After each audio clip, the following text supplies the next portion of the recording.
Hi guys, welcome back to my YouTube channel. So in today's video I really want to talk about some differences between Spain and Sweden, especially focusing on education and some politics. So yeah, let's go. So the first thing I must mention is in Sweden it's really common to start your early adulthood or to just leave your parents' place at early age and start your life alone, individual, when you are 18, 19, 20. So it's really common, it's really nice. And if I compare it to Spain, it's not even close like that because it costs so much and basically people cannot afford living on their own. You cannot just, when you are 18, 19, you cannot move on your own. You do it, but you might share an apartment with 3, 4, even 5 people all together, and it's not so nice, right?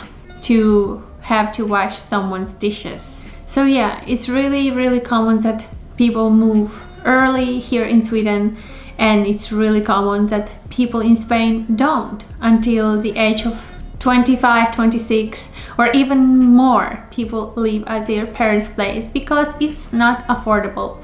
So yeah, that's something that impresses me a lot, and it's really nice here in Sweden that people can start their life alone. The second thing I must say as a difference between Spain and Sweden is I feel like here in Sweden you have more freedom to choose which career path or career you should choose. You don't feel so much pressure after high school, because in Spain it's really common to when you are 18, 17, you finish your high school and you have to choose what career do you want to take, like do you want to study what degree, what university you want to apply for.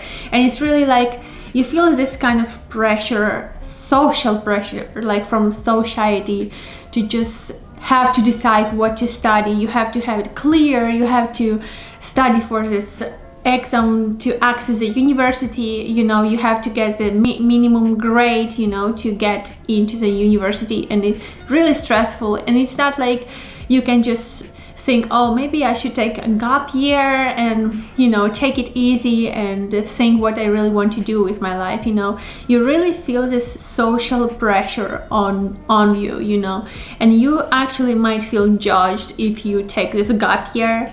It feels like you're lazy or something. You should study right now, you should know what to do with your life. It's really common in Spain. And here in Sweden it's so nice. You just choose what you want to do after high school. If you want to study something else, if you want to work, maybe take a gap year and work and earn some money, and then to think if you want to do something, if you want to travel, or if you want to pursue some career, or you have some more time to decide, and no one will judge you for that. I just know some people that they are like maybe 25, 26, and they are thinking what to study, what degree to study, maybe at university or something else.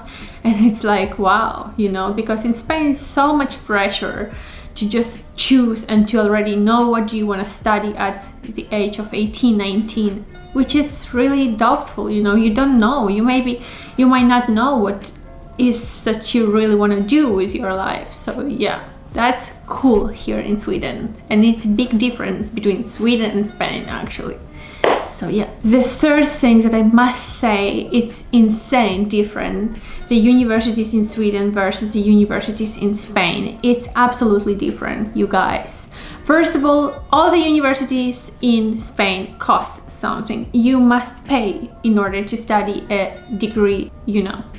If you want to study math or philosophy or languages, each degree has its fee to pay for. When in Sweden it doesn't cost anything. Of course some private schools might cost something, but to go to university doesn't cost anything. You don't have to pay the fee in order to study the degree that you want to study. So it's insane how cool it is, because in Spain you have to have money in order to be able to study. And the scholarships are not so common. It is common, but it's really hard to get the scholarship in Spain. You have to apply, you have to prove what is the status of your family, what is an income your family have, like how many brothers and sisters do you have, your siblings and everything. And not every student gets the scholarship in Spain. So it's really hard to apply. It requires a lot of really different documents and requirements, and you have to prove a lot, and it doesn't assure you anything. So basically you have to maintain yourself if you want to study a degree. For example, if you want to move to Barcelona or Madrid, if you want to study at the University of Barcelona or Madrid, you have to have the money to pay your degree, plus the money to live and sustain yourself, plus money to pay your renting. So it's a lot of money, and it's not possible unless your parents help you financially or you have to work. I mean, it's insane. You have to work and you have to study, and it's insane. In Sweden it's different. For European Union citizens you can study for free, but if you are non-European Union country you will have to pay the fee.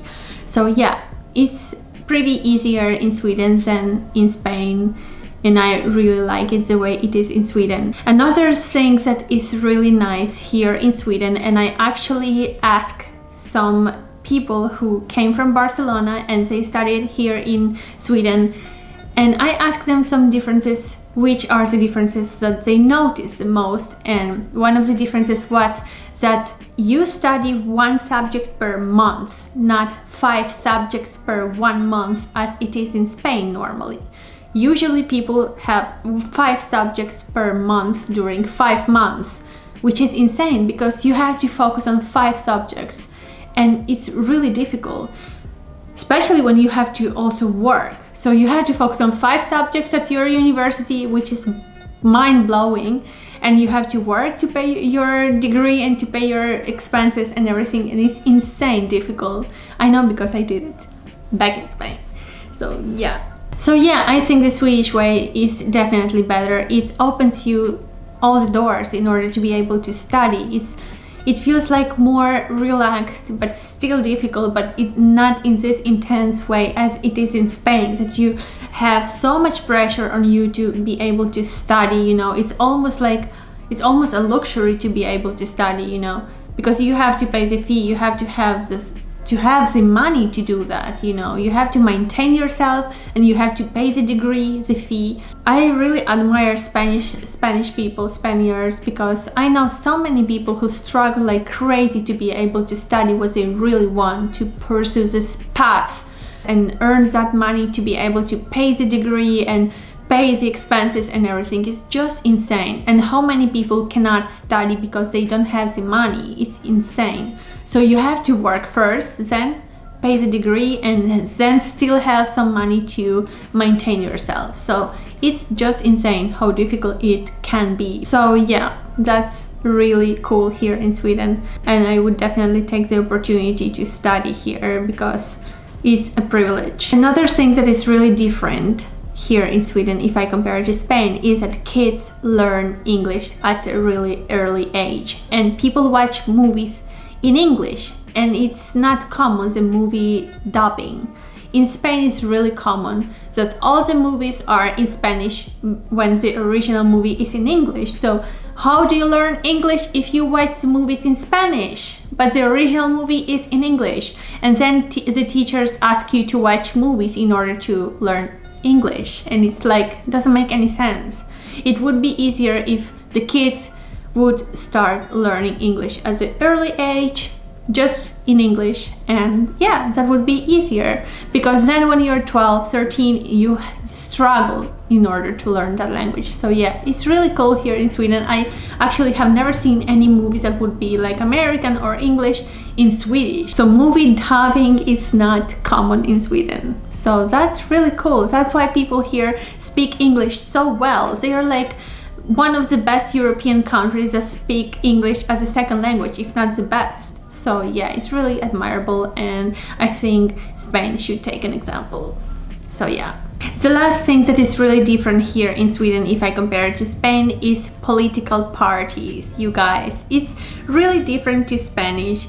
If you watch news or if you watch some political debate between 2 different or 3 different parties here in Sweden, it's a really pacific conversation.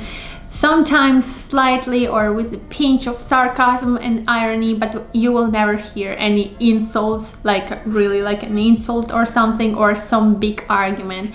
And in Spain it can be insane, you guys. It can be actually really funny, and it's like a circus, because some parties just sometimes actually insult each other and just talk about decisions that they did take wrong, and you know, it's insane. So you guys, that was it. Thank you guys for watching. Hope you guys like this video. Don't forget to subscribe and leave your comments down below if you have to comment something or suggest something or whatever it is.